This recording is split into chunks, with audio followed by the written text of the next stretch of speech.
Hello, Namaste, Salam Alaikum, Sat Sri Akal.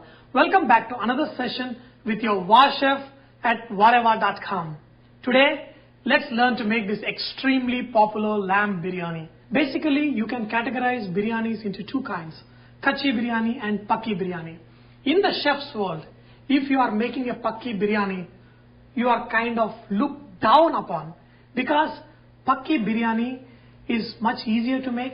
Pakki biryani means first you cook the meat and the rice separately and then you put them in layers and let it steam for a few minutes, hoping the flavors get into each other. But kachi biryani is little painstaking because the meat you're going to use in this is raw and you put it at the bottom of a pan and cook it slowly for a longer time. So the end result is more flavorful, more tasty and keeps the meat very juicy. Whereas in a pakki biryani, the meat is never that juicy. So today we are going to learn the most popular kachi biryani of Hyderabad. Whether you are using lamb or mutton, make sure you get a baby lamb or a baby goat. And for a lamb or a goat biryani, you should always want big pieces. You don't want small keema kind of pieces and make biryani. It doesn't taste that good. The whole reason why people enjoy biryani is the meat is juicy and you take a bite into it, it is so tender and it's so refreshing. There are various kinds of tenderizers that are available in the market. You could use raw papaya, raw pineapple, or even the outer skin of pomegranate seeds. They all act as a tenderizer. But we are in luck because in the market there is a meat tenderizer that is available in a lot of Indian grocery stores. In fact, I bought one of those meat tenderizers. Just use a spoonful of it and marinate the meat for 1 hour. What this meat tenderizer does is, I do not want to go into technical stuff. We are going to go into it in another session. Basically, it goes and breaks down certain cells and makes it tender to cook. So we are going to make the marination for the lamb biryani. We are going to use some green chili, add salt, add chili powder. Shahi jeera is the black cumin, add little black cumin. Okay. We're going to use some of the chopped coriander, half of the mint in this, coriander powder, just to get the nice flavor for your biryani around the meat, and then use little bit of cumin powder. Add half of the fried onion. Okay, I got some crushed pepper. We're going to use a little bit of crushed pepper. Other thing, we are going to use whole garam masala. I've used mace, I use black ilachi and green cardamom and lavang, that is the cloves.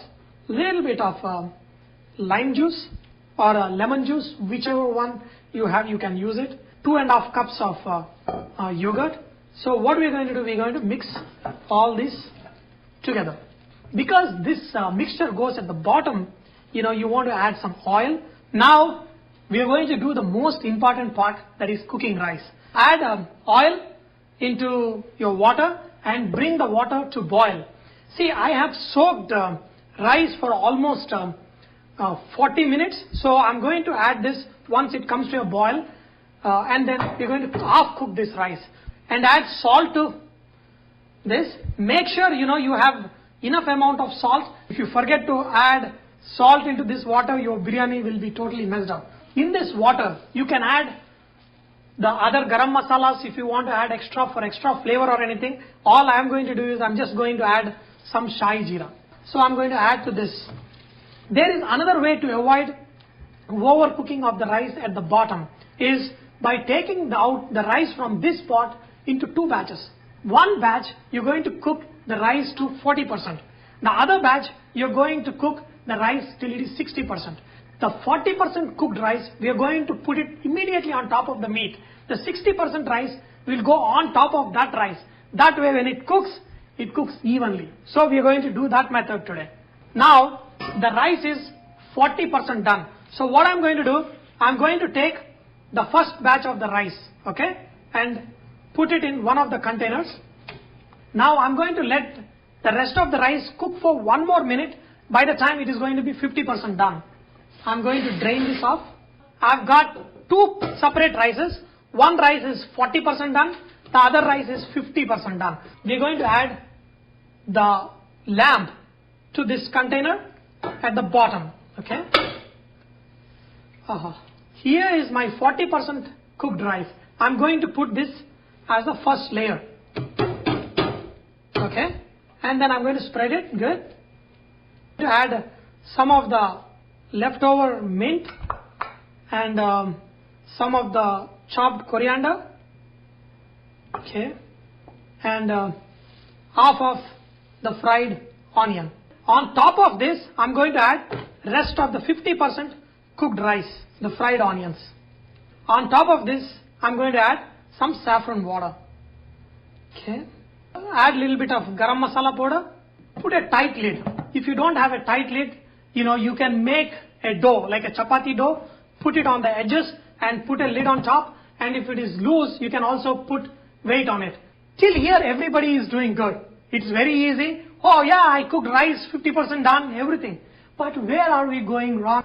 Lot of times when I'm showing the cooking, I've been telling you to use a heavy bottom pan.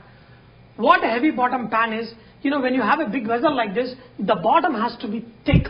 If you don't have it, the way we make it thick is, you take a simple tawa and put that vessel on top of this, so it doesn't burn from the bottom. The best part of having a glass cover is, you can actually see the biryani cooking. See, the moment you see the steam-like thing forming, that is an indication that you reduce the flame.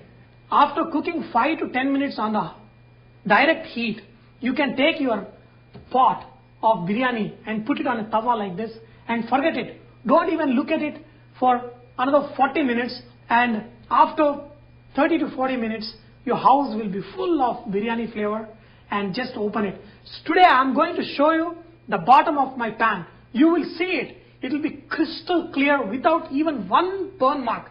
That is how you're supposed to cook biryani. Remember, biryani is always served with nice yogurt accompaniment called raita and mirchika salan. You can see both the recipes on my site. Raita, I have a video. I have a video of bagara bangan. All you do is, instead of eggplant, use green chilies, make this sauce little bit watery than what I have shown, and then your mirchika salan. It goes excellent with biryani. Wow. Oh, look at this. Oh. See? Remove your lamb carefully. Wow. I hope you can see how beautiful this lamb is. Wow, look at this. See, the bone literally comes off the meat. See how tender and beautiful this lamb is. Wow. And look at how the rice is cooked. Beautifully perfect. And the rice looks like a nice pearls. And I made my favorite raita. I like it thick. And oh my goodness. Let me taste.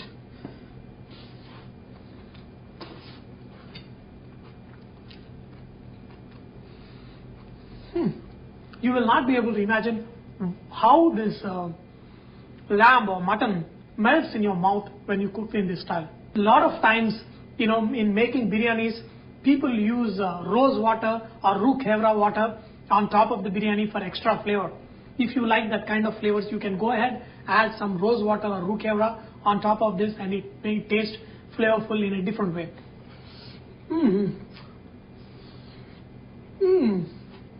Wow. Whenever I eat good food, I feel like crying. Just give me a minute. I don't know, that makes my appetite even more, I think. And then I enjoy the food even more. I hope you have enjoyed learning to cook this mutton biryani with your VA chef. Remember that Vareva is all about inspiring others to cook. So please post your recipes, videos and cooking tips so others may benefit from your great cooking. Thank you.